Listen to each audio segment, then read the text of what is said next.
एक बहुत ही अजीबोगरीब रिकॉर्ड बना दिया है सीएम पंक ने। वैसे इसे रिकॉर्ड कहना चाहिए नहीं, अगर रिकॉर्ड में है तो रिकॉर्ड तो ये बन गया है कि जो सीएम पंक है वो तीनों ही शील्ड ब्रदर्स के हाथों वर्ल्ड चैंपियनशिप का मैच हारे हैं। लास्ट टाइम हमने इससे पहले देखा था सेथ रॉलिंस ने हराया था, इस साल अभी रोमन रेंस ने रेसलमेनिया में उनको हरा दिया। और अगर आपको ये लग रहा है कि डीन एम्ब्रोज और सीएम पंक के बीच कब मैच हुआ डब्ल्यूडब्ल्यू में जहाँ पे world championship on the line थी, तो ये ऑल एलीट रेसलिंग की बात हो रही है, क्योंकि वहाँ पे भी इनके बीच में फ्यूड थी, मैंने आपको बताया था। और वो सीएम पंक वो वाला मैच भी हार गए थे। तो कुछ अजीब सा ये रिकॉर्ड है जो सीएम पंक ने बना लिया है कि तीनों ही शील्ड ब्रदर्स जो हैं, तीनों ही सुपरस्टार से वो वर्ल्ड चैंपियनशिप मैच हारे हैं। इसको भी कहीं लिख सकते हैं वैसे सीएम पंक आगे जाके कि किसी ने कभी ऐसा किया है, देखो मैंने ये चीज़ करी। और वेलकम है आपका वॉइस ऑफ रेसलिंग के एपिसोड नंबर 885 में। और सबसे पहले मंडे नाइट रॉ से स्टार्ट करते हैं, जो हमने मतलब गुजरी हुई मंडे नाइट रॉ की। तो मंडे नाइट रॉ में एक बहुत ही अजीब सी प्रॉब्लम डब्ल्यूडब्ल्यू को फेस करनी पड़ी थी, और ये प्रॉब्लम थी कि वहाँ की जो एयर कंडीशनिंग थी, जो एयर कंडीशनर था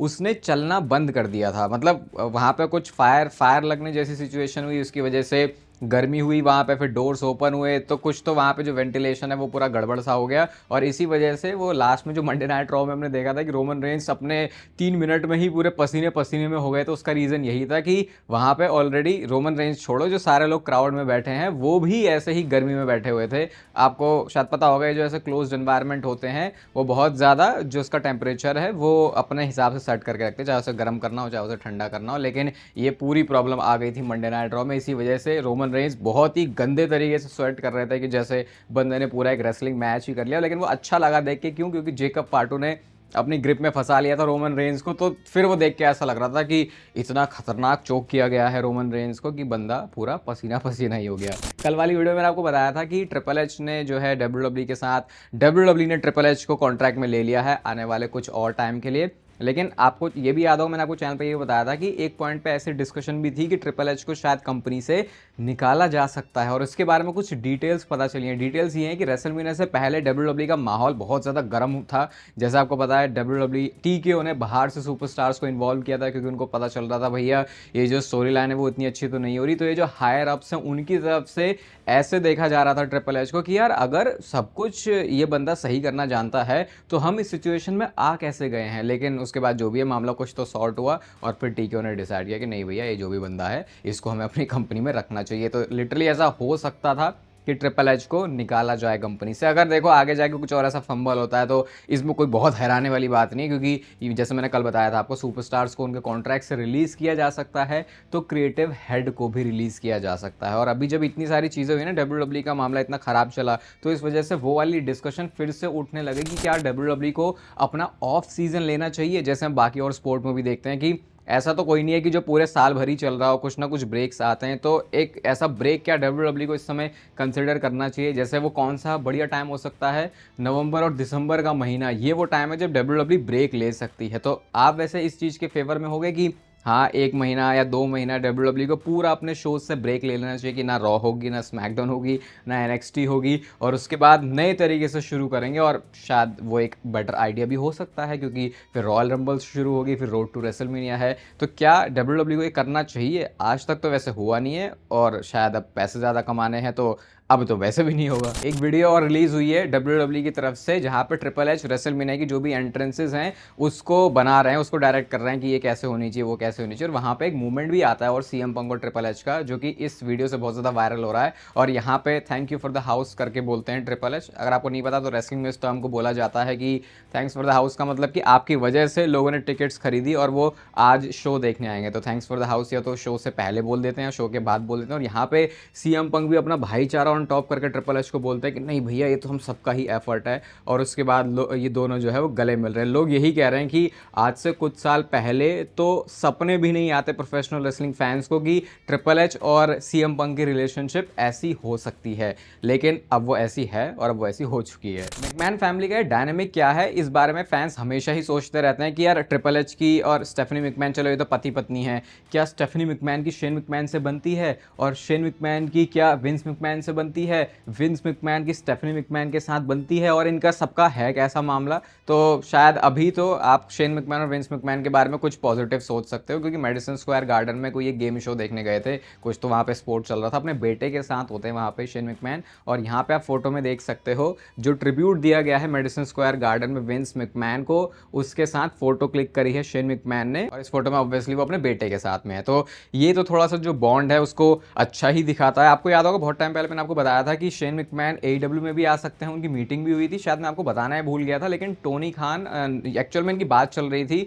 लेकिन ऑन स्क्रीन रोल के लिए ज़्यादा चाहते थे टोनी खान कि ये जो शेन मैकमैन है वो आए, लेकिन शेन मैकमैन बैक स्टेज चीज़ें ऑफर करना चाहते थे, और फिर क्योंकि दोनों पार्टीज का जो मत है वो सेम नहीं रहा, इस वजह से शेन मैकमैन आए नहीं AEW में। जैसे आपको याद होगा वो एक जो स्टोरी चल रही थी पूरी जॉन मॉक्सली वाली कि अब इसका एंड गेम ये होगा कि शेन मैकमैन आएगा, तो फिर वही है कि दोनों को एक दूसरे की बातें ऐसे नहीं लगी कि जो होनी चाहिए, इस वजह से इनकी डील नहीं हो पाई। वरना अगर ऑन स्क्रीन रोल के लिए अग्री हो जाते शेन मैकमैन तो अब तक AEW में आपको शेन मैकमैन दिख रहे होते। रॉयल रंबल का वो वाला मूवमेंट तो आपको अच्छे से याद होगा, जब ब्रॉक लेसनर और इलिया ड्रैगनोव एक दूसरे के आमने सामने आते हैं और उसके बाद इलिया ड्रैगनोव को उठा के ब्रॉक लेसनर ने बाहर फेंक दिया था, और उसके बाद कैसे सोशल मीडिया पे आउटरेज आया था कि यार इलिया ड्रैगनोव के कैरेक्टर के साथ तुमने क्या कर दिया, ब्रॉक लेसनर ने ऐसे तबाह बर्बाद क्यों कर दिया इलिया ड्रैगनोव को। अब इलिया ड्रैगनोव की खुद इसके ऊपर स्टेटमेंट आ गई है, और मैं ये तभी मैं कह रहा हूँ कि वकालत नहीं करनी होती कभी, आपको उस बंदे के खुद के भी ओपिनियन सुन लेने चाहिए। इलिया ड्रैगनोव ने बोला कि भाई मैंने भी देखा कि लोग कैसे इस चीज़ के ऊपर रिएक्ट कर रहे हैं,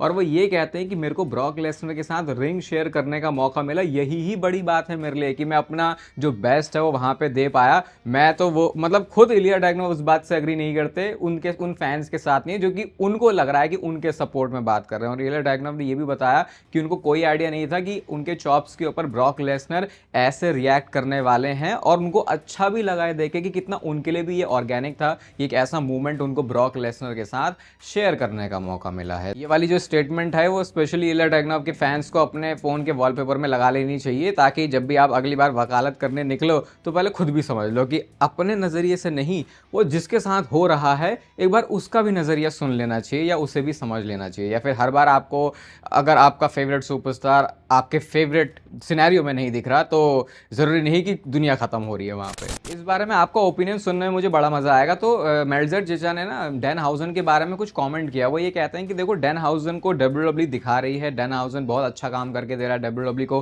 प्रॉफिट, रेवेन्यू, सेल्स सब कुछ बढ़िया हो रही है, लेकिन एक चीज़ को उन्होंने क्रिटिसाइज़ किया और वो ये कहते हैं कि डैन हाउजन को ज़रूरत से ज़्यादा शायद WWE शोज़ पर फीचर कर रही है, उनको इतना नहीं दिखाना चाहिए। वो ऐसा कहते हैं कि उस चीज़, क्योंकि वो चीज़ ऐसी नहीं कि प्रोफेशनल, मतलब अगर आप देखोगे प्रोफेशनल रेसलिंग में तो ये चीज़ ऐसा आप बोल नहीं सकते उतना बिलोंग, रेसलिंग में ये चीज़ बिलोंग उतनी नहीं करती, वो तो साइड कैरेक्टर्स बहुत सारे होते हैं, इस वजह से WWE क्योंकि एंटरटेनमेंट है तो सब कुछ चल जाता है। और साथ में मेल्जर ने ये भी बोला कि ऐसे कैरेक्टर की एक शेल्फ लाइफ होती है और एक टाइम के बाद जाके ये एक्सपायर हो जाते हैं, ऐसे गिमिक फिर ज़्यादा आगे चल नहीं पाते हैं। तो ये डैन हाउजन के बारे में मेल्जर ने बोला है। आप इस बात से कितना अग्री करोगे वो आप मुझे बताना। बाकी डैन हाउजन ने अपनी इंस्टाग्राम की स्टोरी में ना स्मैकडाउन का वो जो फिस्ट वाला जो स्टेज था उसकी फोटो पोस्ट करी है। तो डैन हाउजन सब लोग कह रहे हैं कि भैया तुम्हारे ऊपर कोई जादुई शक्तियां हैं तो उन शक्तियों का प्रयोग करके अगर आप इस स्मैकडाउन के फिस्ट को दोबारा से वापस ले आते भाई तो थोड़ा मामला अच्छा सा हो जाता, और लोग थोड़ा एक्साइटेड भी हो गए कि यार डैन हाउजन ने पोस्ट किया तो क्या मतलब हो सकता है इसका, कुछ अगर इसका मतलब होगा तो वैसे वो तो मैं आगे पता लग जाएगा,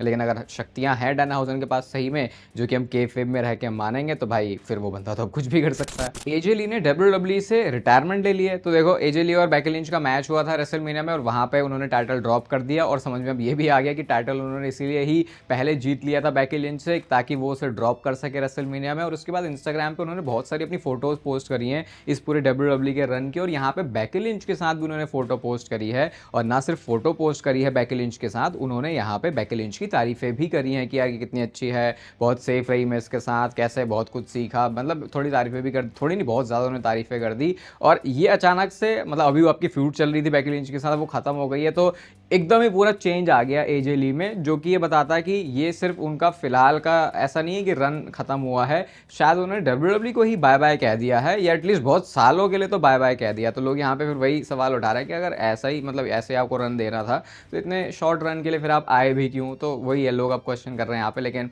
आई थिंक उनका प्लान था ही नहीं इतना कभी टिकने का, तो भाई खुद का अगर उनका डिसीजन है तो उसके बारे में आप क्या ही बोल सकते हो। लेकिन लोगों ने इस चीज़ के लिए थोड़ा बैश किया एजे ली को कि यार हम पूरा तन मन धन लगा के तुम्हारी स्टोरी लाइन में इंटरेस्ट लेते हैं, हम सही में अपने मन में ऐसी फीलिंग्स डेवलप कर लेते हैं कि ये दुश्मन है और फिर हमें फ्यूड देखने में मज़ा आता है। लेकिन उसके बाद भाई आपका मूड आता है तो आप कुछ भी पोस्ट कर देते हो। तो ये तो खैर अब आप क्या ही आप बोलोगे, डब्ल्यू का खुद का अनरियल शो है, तो फिर ये तो फिर भी मैं छोटी ही चीज़ें बोलूँगा। डब्ल्यू खुद अपने कैमरा चला चला के बिहाइंड द सीन सारी चीज़ें दिखाती है, तो फिर तो ये एक सुपरस्टार की तरफ से आना फिर भी उस लेवल के हिसाब से छोटा ही है। रेसलमेनिया में रैंडी ऑर्टन के साथ जो कोडी रोड्स का मैच हुआ था, उसके बाद कोडी रोड्स की आंख में लग गई थी और फिर हमने मंडे नाइट ड्रॉ में देखा कि कोडी रोड्स आते हैं अपनी उस खतरनाक आंख के साथ, और इसके बारे में कोडी रोड्स ने कुछ बिहाइंड द सीन वाली डिटेल्स भी बताई। वो ये कहते हैं कि मैंने तो अपना पूरा आई पैच प्रिपेयर कर लिया था और मंडे नाइट ड्रॉ में मैं आई पैच लगा के ही आने वाला था, लेकिन ट्रिपल एच ने मुझे वो आई पैच लगाने से मना कर दिया। उन्होंने बोला कि नहीं, तुम जैसे दिख रहे हो तुम ऐसे ही जाओगे। और शायद इसके पीछे एक रीज़न ये मुझे लग रहा है कि क्योंकि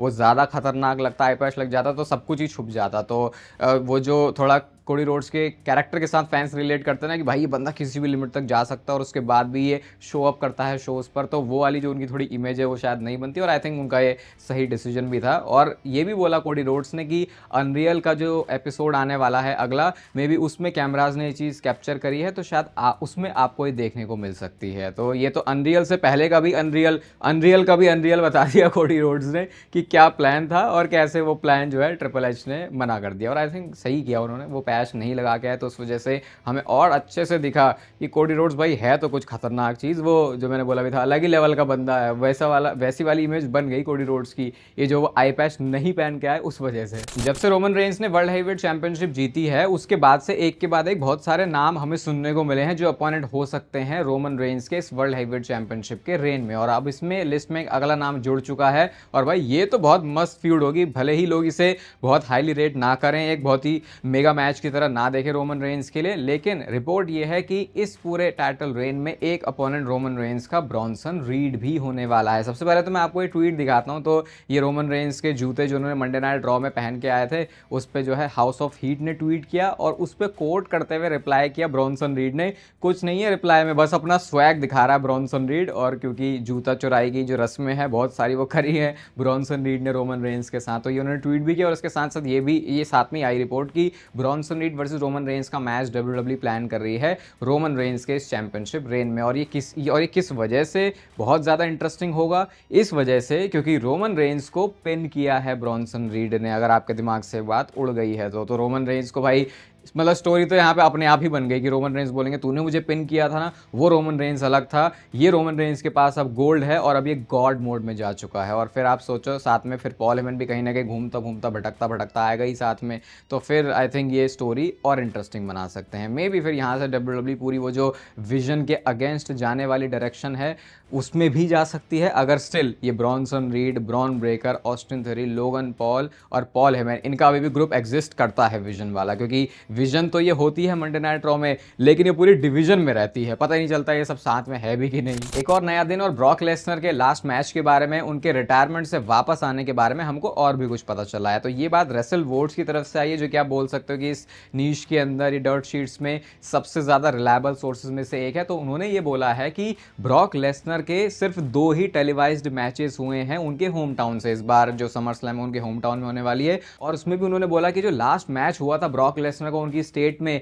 वो 2004 में था। तो यहाँ पे इसी वजह से वो चाहते हैं कि जो समर स्लैम है वहाँ पे ब्रॉक लेसनर अपने लास्ट मैच में कंपीट करें। और ऑब्वियसली 2 नाइट्स का इवेंट है, डब्ल्यूडब्ल्यूई इसको बड़ा प्रोग्राम भी बनाना चाहती है ज़्यादा पैसे कमाने के लिए। फिर उसके साथ साथ इसमें एक कैरेक्टर चेंज भी होने वाला है ब्रॉक लेसनर का। जैसे ब्रॉक लेसनर की हमने जो अभी फ्यूड देखी ओबा फेमी के साथ, वहाँ पे ब्रॉक लेसनर हील था, उससे पहले भी ब्रॉक लेसनर हील ही थे, लेकिन अब एक ऑर्गेनिक बेबी फेस वाले रन में होंगे ब्रॉक लेसनर जब वो वापस आ जाते हैं या अगर वो वापस आ जाते हैं, क्योंकि अभी तो 2 पार्टीज के बीच में मुझे लगता है बातचीत चली रही होगी या फिर बातचीत फाइनलाइज अगर हो भी चुकी है तो वो हमको इस पॉइंट पे पता नहीं चलने वाला, वो हमको तभी पता चलेगा जब समर स्लैम का टाइम नज़दीक आ जाएगा और फिर शायद वो बारी होगी ब्रॉक ब्रॉक लेसनर के लास्ट मैच की। बाकी इस वीडियो को अगर आप यहाँ तक देख रहे हो तो मतलब कि आप इस बंदे पे भरोसा करते हो और नेचुरल टीम के ऊपर भी आप भरोसा कर सकते हो, क्योंकि मैं ऐसी चीज़ आपको कभी भी नहीं बताने वाला जो कि आपकी सेहत के साथ देखो खिलवाड़ करे, वो तो बिल्कुल भी नहीं। तो आप नेचुरल टीम का लिंक डिस्क्रिप्शन में जाके आरपंत वाला कोड यूज़ करोगे